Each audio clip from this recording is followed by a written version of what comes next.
Hausa Yoruba clash. 4 killed as residents allege soldiers only protect Hausa in Ibadan. No fewer than 4 people were reportedly killed in Shasha area of the Akinyele local government area of Oyo State on Saturday despite the market's closure.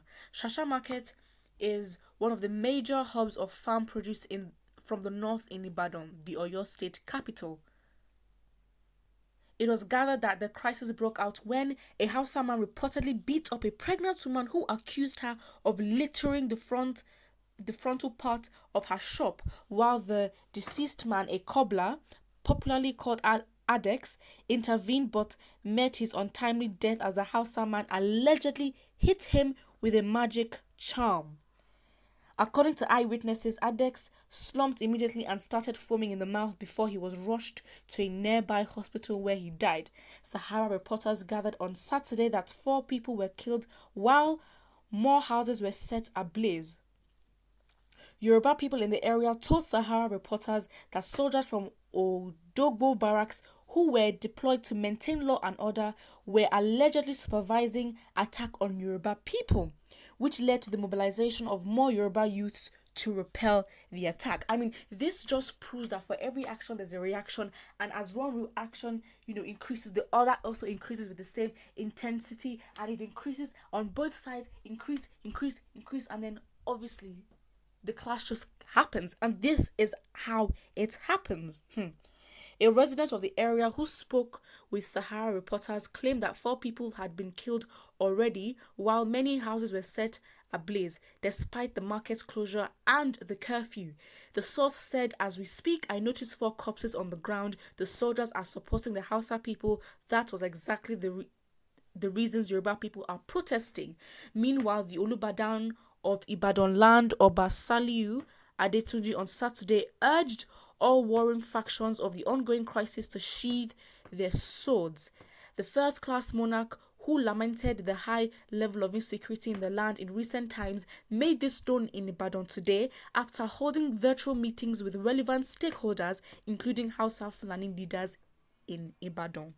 Oba Adetunji said it was important for people to eschew violence and bitterness by ensuring that minor conflicts do not degenerate to unnecessary tension. Many of our compatriots have been living with each other for a long time. We grow up and attend schools together. People from diverse ethnic groups do intermarry and give birth to lovely children, he said. Olubadan stated that he was surprised that a crisis could break out in Shasa, culminating in large-scale destruction such as burning properties. He said immediately the report of crisis got to us in the palace yesterday, the governor of Oyo State, Engineer Š0ŁДź1 Makinde, was the first person I called. We have his promise that appropriate action will be taken as perpetrators will not go unpunished. Oba Adetunji urged the governor to look into the possibility of compensating all those who have been affected by the crisis. At this point, there have always been tribal tensions, and the fact is we can't get distracted. Of course, we will need the majority to actually have a strong opinion that we are one for us to actually work. At the end of the day, we can't be a small fraction of Nigerians from each side saying we are one, when the vast majority have hatred for each other. It is there. The fact is, you never really know whether you have tensions or you are tribalistic until it is tested. You don't have to be, you can be friends with the person, you can be friends with 100 people that are from different tribes, but the fact is that you can still be tribalistic whether you're friends or not with the person.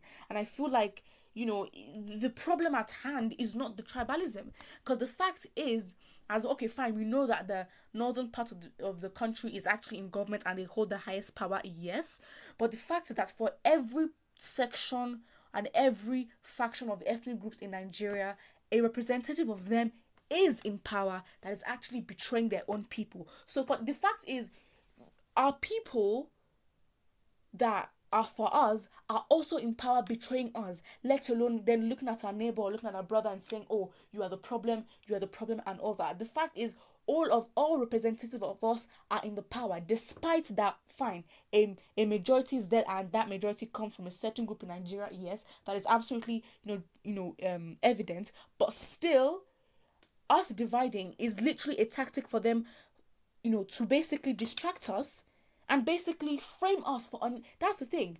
When we are divided, see the clashes that happen. This allows for loopholes, this allows for theories, this allows for this person saying, oh, we blame this person, and the fact is, it actually takes away the responsibility and the accountability from the government. Because if anything, it is their responsibility to be fair, it is their responsibility to protect every single citizen in Nigeria. So at the end of the day, we cannot afford to be distracted and start hating each other, because again, when we are divided, it is easier to control, it is easier to inflict fear, it is easier to just control us and keep us backwards and behind.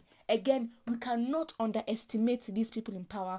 They have been in power since Nigeria's independence. They have been in power for so many resistance, and they have won so many times. They've been in power in the times of Fela Kuti, and they are still around now. So we cannot underestimate them or call them names and say they don't know what they're doing. They absolutely know what they're doing. It is absolutely on purpose, and these people have the experience when it comes to oppression and putting the voices down. The fact is, times are changing, technology is changing, and of course this is something new for them, where they actually cannot control it. They can't control the rate at which news spreads fast. They can't control the rate at which international bodies do hear about these things, and that is their concern at the moment. And for us, that is our key, that is our our upper hand, where we can actually use this to our benefit. And again, if you're feeling scared, if you're feeling traumatized, it is absolutely fine, because again, it is a traumatizing event, and of course this is their way to inflict control.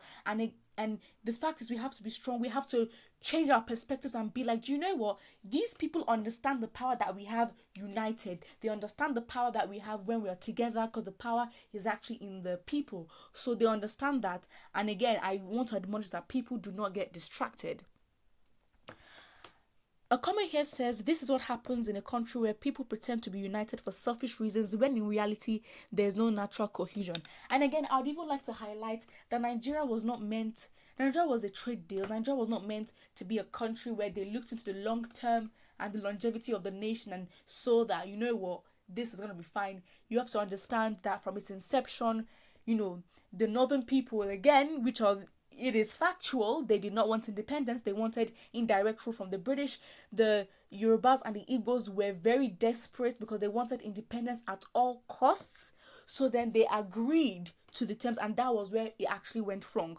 The conditions were made by the British and the Fulanis, the HAUSAS, to the Igbos and Yorubas, saying for us to actually be independent, it must be that the northern part of the country would have majority power seats. But then in the desperation to just be out of the hands of the British, they went along with the plan. And of course, that is a mistake that we're regretting today. But at the end of the day, would you blame them? Because again, how the times of, oppression and colonialism and us just being, it's just bad. And again, with the Hausas being the majority, that's how the British was able to impose indirect rule. And again, if we actually, I guess we're very desperate to be independent, that we do not actually see that the Fulanis and the Hausas having majority power and majority seats in the legislature actually made for higher indirect British rule. And I think that that is basically the cause and the genesis of our problems today in Nigeria. We need to learn our history. We need to be strong. We need to be together. We need to understand that yes, as much as these people have experience and they're trying to oppress us, we do have the upper hand, and we cannot afford to be distracted with little things such as tribalism. Absolutely not. We need to see the bigger picture here of one Nigeria. Put what you think, and do not forget to like and subscribe.